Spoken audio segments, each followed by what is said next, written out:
Good morning, I'm Robert Tan. From your wallet to the wider economy, join us as we follow the money. The Sandiganbayan has ordered the arrest of Senator Rodante Marcoleta, former Representative Mike Defensor, and two others for plunder. Joan Manalo joins us on the line for the details. Joan? Robert, the Sandiganbayan 3rd Division orders the arrest of Senator Rodante Marcoleta, former Quezon City Representative Mike Defensor, and businessman Aristotel Viray and Joseph Espiritu over the plunder case tied to the non-disclosure of 75 million pesos in campaign donations. The court says it found probable cause to issue the warrants of arrest against Marcoleta and his three co-accused, who will be committed to the Quezon City Jail, a male dormitory in Payatas, according to Sandiganbayan 3rd Division Associate Justice Carl Miranda. Marcoleta earlier attended the hearing before the Sandiganbayan 3rd Division on his motion seeking to quash the information filed against him for plunder and to defer the issuance of a warrant of arrest. However, the court ruled to deny the said motions since they have already determined the existence of probable cause to issue the said warrant of arrest prior to the filing of the motions of accused Marcoleta, Defensor, and Espiritu. The following are the motions filed by Marcoleta, Espiritu, and Defensor. Number 1, the motion to suspend proceedings and issue the warrant of arrest. Motion to defer the issuance of warrant and proceedings at cautelam of accused Defensor, as well as for accused Espiritu. However, as I've said, the court already denied these motions. And as of the moment, as of press time, you are waiting Senator Rodante Marcoleta, as he is still inside the clerk of court of the Sandiganbayan 3rd Division. Associate Justice Carl Miranda also said earlier that the prosecution is given 3 days to file a supplemental comment or opposition to following motions to quash the information of accused Marcoleta, Defensor, and Espiritu should they need to, or in the alternative, manifest to the court that they will no longer file the said pleading within 3 days. So, as I stated earlier, Robert, the senior is that we're still waiting for Senator Marcoleta. We're still inside the office of the clerk of court. We are vetting information as to the booking procedures is already ongoing, but here at the Sandiganbayan right now, we can see members of the police force and members of the CIDG seemingly waiting for Senator Marcoleta to also leave the office of the clerk of court. And that's the latest here from the Sandiganbayan. Back to you, Robert. Thank you, Joan Manalo, for that report. The Philippines has officially joined the ranks of upper middle class income economies. It's a milestone worth celebrating. But will it really change how investors view the Philippines? And joining us this morning is John Dang, real estate investor and creator of Breaking Ground, where he explores global investing, business, and the Philippine economy. Good morning, John. Welcome to the show. Thanks for joining Follow the Money. Good morning, Robert. Thanks for having me here. Okay, John, you've heard we got elevated to upper middle class income. Now, from an investor's perspective, does the new World Bank classification change anything? Yes and no. No, because I'll start with the no, because we know that's kind of a vanity metric.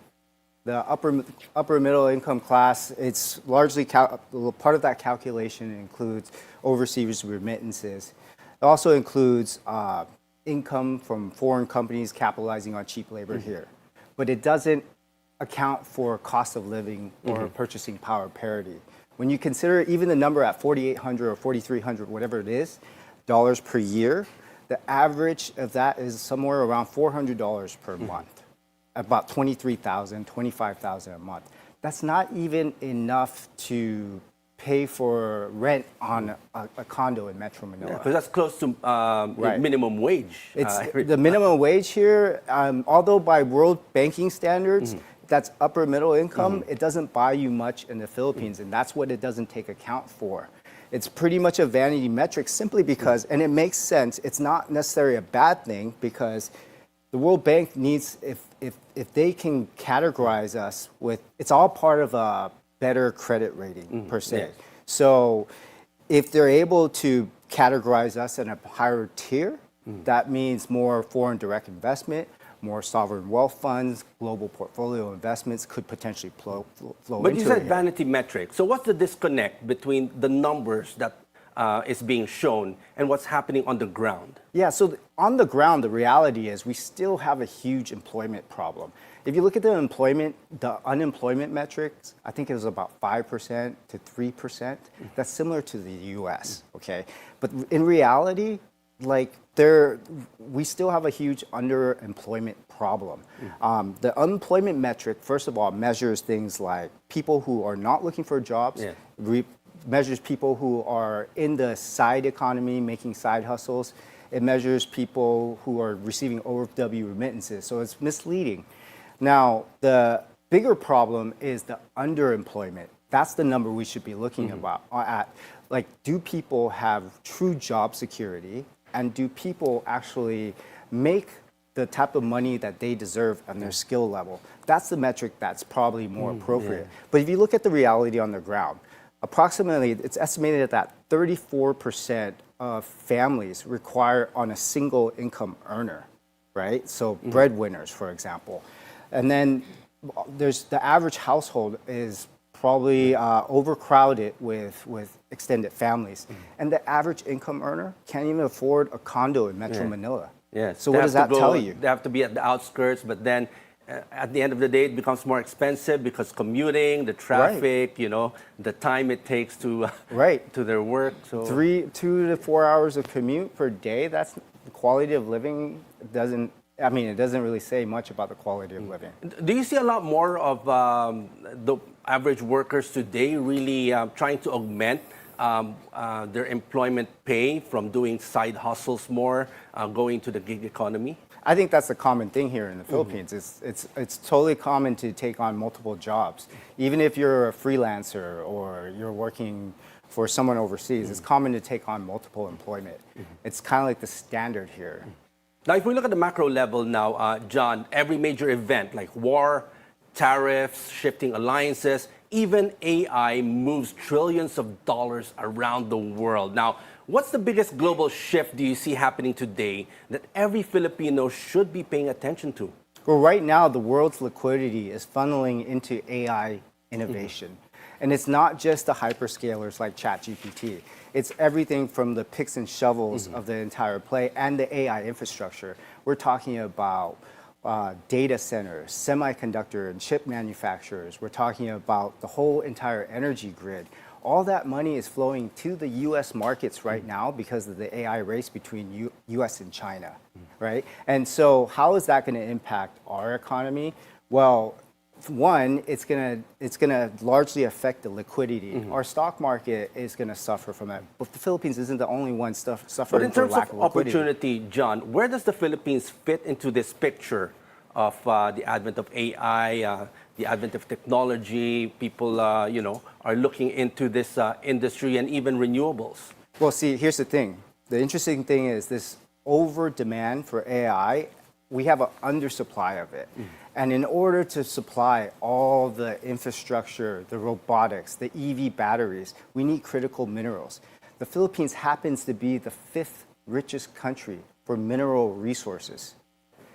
About 90% of our mineral lands have been untapped, right? And so we're sitting on a mountain of mineral resources that can supply this global supply chain and this huge demand on the global markets. Let's get your thought process on that. You've been in Mindanao for quite some time. You've been doing a documentary, and you argue here in your documentary that perception is one of the biggest barriers to investment. Now, why do you believe in that today? Well, let's look at Mindanao, for example. Yes. Mindanao holds 70% of the Philippines' natural resources, mineral resources, okay? It's considered the food basket of the Philippines, producing about 40% of the entire country's food, right? But Mindanao's problem has been plagued with 50 years of negative stigma from the press. Everything from terrorism, insurgencies, political violence. And what happens when you look at all the travel advisories around the world, look at Australia, for example, it says, quote unquote, do not travel because of terrorism and kidnappings. And if you happen to travel there, your travel insurance will be canceled. So C-level executives can't come to Mindanao to make these deals happen. And so that creates a a lack of funding mechanism that Mindanao needs. But what surprised you the most, having spent time in Mindanao talking to the different sectors there, businesses, locals? Number one, Mindanao is safe. Davao is safe. In fact, Davao is considered the third safest country in Asia, only behind Chiang Mai and Singapore. Number two, Davao, especially Davao, and I believe Mindanao as well, has the discipline to execute as to be part of the global supply chain. I've talked to global manufacturers there, and they testify to that. But the biggest sign to me is when you go around Davao, the streets are clean. Not even a cigarette butt on the streets. So do you think it's part of the misconception that the world still have about the Philippines, looking outside of Metro Manila, not just focused here in Metro Manila on the businesses, but when you look outside, like Mindanao, people are still hesitant because of that kind of misconception. Do you see that? That misconception has a huge impact on foreign direct investment. Even plays into a part why the region gets underfunded. Mindanao has more than 25% of the population, yet it only gets about 12 to 16% of the national budget. So all these factors play a huge impact of why it's underfunded and why there's a lack of infrastructure there. But the potential is there, absolutely. Okay, we're going to take a short break, but when we come back, where are the biggest investment opportunities in the Philippines? Don't go away, keep following the money.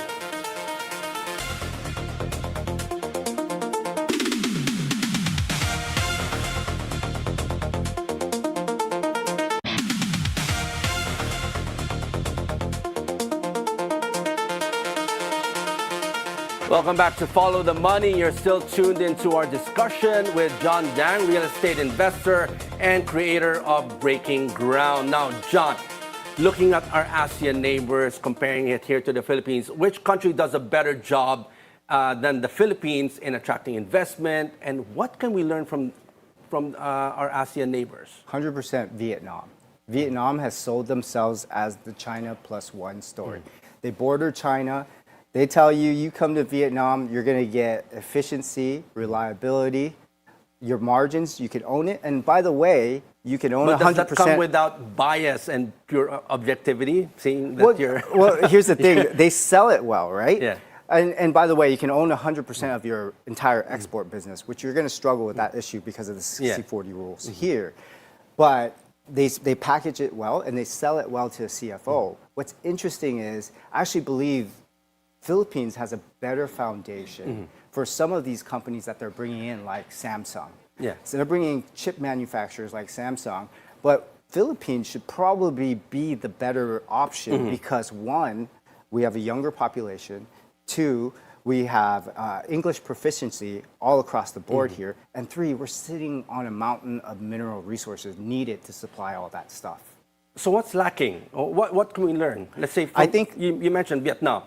What are they doing right that we could actually do here as part of learning best practices? I think we've made strides in our economic policies, but the problem is when you're competing against them and we're losing out against them, money is going to flow to the best option. I think we need to beat them in terms of our economic policies. It's the short-term solution to subsidize what a good, attractive investment looks like. The bigger long-term play needs to be the logistics and infrastructure. If we don't have that, we're going to lose out as well. Do you subscribe to the argument that the Philippines, we do have a lot of very good policies, but the problem is really in the implementation part? That and energy costs is high, right? Energy costs, a lot of energy is imported in Vietnam, but it's subsidized by the government, which lowers the energy cost, which makes the investment look more attractive. Yes, execution of it, we're a very fragmented country. It's very difficult for businesses to come in here and do it, but it only works under economic corridors like PEZA, where they can be one nation under a bigger nation and have their own rules and policies that makes it easier for global manufacturers. Now, besides that, what kind of reforms do you think you could recommend? You've been here for 17 years, you've seen what businesses have been doing. You've started your own business also. What kind of reforms do you see that can make the Philippines more attractive to investors? And, what would it be? How can we elevate and, be at par with our ASEAN neighbors? I got an interesting story for this. Like, I found out that in Mindanao, in the industrial corridor under PEZA, we have a Thai coconut manufacturer there. I've talked to distributors in the Philippines, large coconut distributor. They find it cheaper to process coconut in Thailand because it costs too much to import the machines needed to make all this stuff work. So if you're under PEZA, it works. If you're not under PEZA, it's going to be difficult for you to do anything. All the import taxes, the permissions, the permits, and everything. I think you need to look at everything holistically, and you need to make things as easy as possible for businesses to operate here. And here's the thing. Here's the funny thing is, corruption is everywhere. Corruption is in Vietnam. The problem when you talk to foreign companies, the problem is we need to standardize that corruption. If you're going to have corruption, standardize the corruption so that companies know exactly what they need to pay. They can underwrite that, and they can put it into their margins. If you're not, the problem Isn't that here a very is dangerous way to say it? Standardize it, or just eradicate it. I mean, if you can eradicate it, great. But when you if say cannot standardize, what do you mean by standardizing? you need to make it predictable. Okay. The problem here is it's unpredictable. Know how much you have to pay. Right.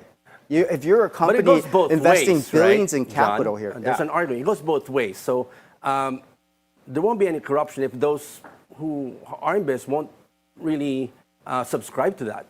Won't play that game. there won't be any corruption or what? If they don't play that game, also, Right.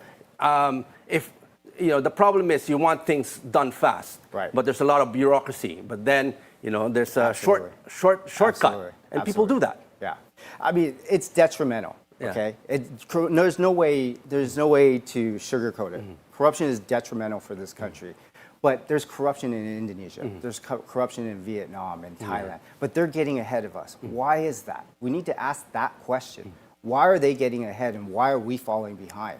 There's corruption here too, but can they predict it? You've been here for 17 years. You're still here, still optimistic about what's happening in the Philippines. Now, let's say if you were 25 years old today and with just 100,000 pesos in your pocket, where would you put your money first? I always get in trouble when I ask this question. I'm asked this question all the time, but I have to put in my mindset into the average Filipino. But the thing is, if it was me, if you're asking I would, with 100,000 pesos, there's not much you can invest in that's going to grow into something significant. I would put that money back into myself. Right now, we are going into the golden age of entrepreneurship. All the knowledge in the world is there at our fingertips. All the tools are there at our fingertips. AI is automating everything for us, reducing the risk, making software, and automation is making So software. more on education, educating yourself, Exactly. learning. But on the flip side, where won't you put it? I wouldn't put it in a bank account, on a savings account. I would be questioning putting it into fixed income bonds as well because of inflation.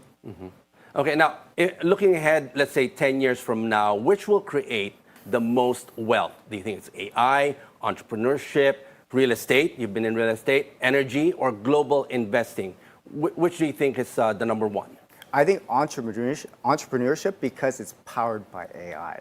I think AI is going to empower entrepreneurship. We're going to have the golden age, a golden wave of entrepreneurs. The problem with that is that window isn't going to be open for long, as it's going to crowd the market of entrepreneurs. So now is the opportune time to take care. So you think it really has to, AI is there, hand in hand in anything that we do today? Absolutely. I don't think you can avoid it. If you avoid it, you're going to fall behind. Okay, let's move on now, John, to our rapid fire segment. Let's start with this. If you were 25 years old today again, would you bet your future on the Philippines, knowing what you know today? Oh, man. Yes or no? No. No, but you've been here for 17 years. I mean, you're still here. If that's my only option, yes. But if I had other options, But you still have that sense of absolutely, optimism. yeah. That, Actually, no, I'll take that back. I would bet on the Philippines. okay. I think it's just a matter of time. Okay. Finish the sentence, John. If you were 25 and starting from zero today, what I would blank first? I would learn the right mindset first. What's the right mindset? The right investment mindset, the right entrepreneurial mindset. If you have 100K, invest in a business knowing that you might fail, and it's okay because whatever you learn from that is the goal behind it. Things like that. Just having when you the talk right about mindset, John, like who's your go-to mentor? You know, people look at Kiyosaki, they look at Warren Buffett. Who's your go-to guy when you say you have to have the right mindset? Unfortunately, I don't have a one particular mentor. I've read many books. You have to kind of go and find out those principles for yourself. And you're right, if you don't have the right mindset, the best way to do it is get a mentor. Yeah. And yeah, absolutely, that will probably propel you forward the most. Okay, you inherit 10 million pesos today. What's your business move? I would invest in some business here that I would find a gap in the market and focus on that business. What industry? You mentioned you've seen a lot of opportunity in Mindanao. Well, Mindanao has a lot of opportunities when it comes to resources, mineral resources, food production. Any business that you can capitalize on the rich resources of the Philippines and export it. We talked about ube, for example. Ube, We're falling behind on ube. It should on the be ube us, crazy. right? It should be us. But you know, Vietnam is right. taking over. And there's definitely an opportunity. So is that a wake-up call? Yes, absolutely. Okay, now finish the sentence, John. The biggest financial mistake Filipinos keep making is blank. Not investing. Where? Not investing in anything. But some would argue it's hard because everybody's tightening their belts. Even saving is hard right now. Yeah, but if you're not investing in financial assets, you need to be investing in yourself. Okay, and the next $1 billion opportunity in the Philippines is? Ube? I'd What do you say, think? You've been here 17 years. You've think it's gonna seen be an Metro Manila. infrastructure. You've seen Mindanao. So what do you think? It's got to be infrastructure. Infrastructure is going to power everything. So especially here in the Philippines, you see that. It's the most needed thing we need. It's the most needed aspect that's holding us back. Is that one thing that when you went to Mindanao you saw lacking? Because you know, Philippines is it's a hard region to in terms of logistics because we're more than 7,000 islands. The thing is, there's infrastructure in Mindanao, just like there is here. Our infrastructure in Luzon is lacking too. It's How just to that they're a connect it little better? bit. They're just a little bit behind. Okay. You know, for example, we need a railway Okay. to make industrial, the industrial market How about AI? more efficient. Is that going to help a lot? We will be part of the AI supply chain. I don't think Right we're now gonna, we're at the bottom of That's the problem with our whole industrial sector. We're only feeding into the lowest value part of the chain. Okay, and finally, John, if you just have 1 minute, just like an elevator pitch, what advice would you give young Filipinos today who feel they're already financially behind? Okay, every young generation here, everyone in the young generation think they're disadvantaged, which I honestly say you are because you have less opportunities than I did coming out of college. You had less ability to afford a home than I did coming out of college. But let's look at your advantages. You have the world's knowledge at your fingertips. You have more technology and tools at your fingertip. And your generation, you guys quit too easy. So your competition is weak. Oh, okay. Capitalize on that. That's very good advice, John. On that note, thank you very much for joining us this morning, sharing your insights and also your observations from someone outside looking in and seeing what kind of opportunities that we can grab, especially ube. There you go. All right. Thank you, John. Thank you. And that's all for today. I'm Robert Tan. Thanks for watching. Keep it here on the Bilyonaryo News Channel and always follow the money.